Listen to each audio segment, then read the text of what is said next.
Today I'm going to show you how to share your Steam library with friends using Steam Families, the newer and more flexible replacement for the old family sharing system.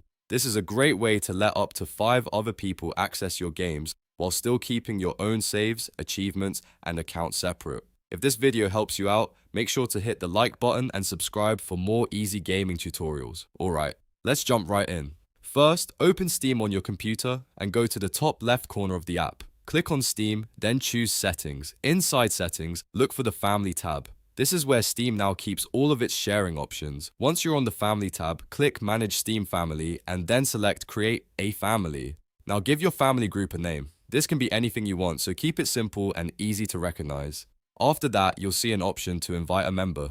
Click Invite a Member and then choose the friend you want to share your library with from your friends list. Steam will send them an invite through email or a Steam notification, depending on how their account is set up. When you invite someone, Steam will ask you to choose their role.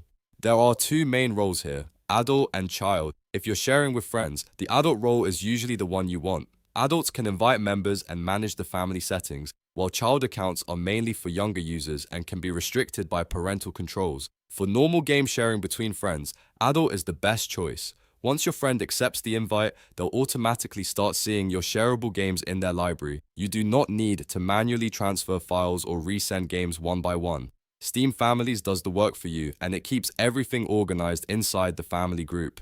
Now let's talk about how the sharing actually works, because this new system is a lot more flexible than the old one.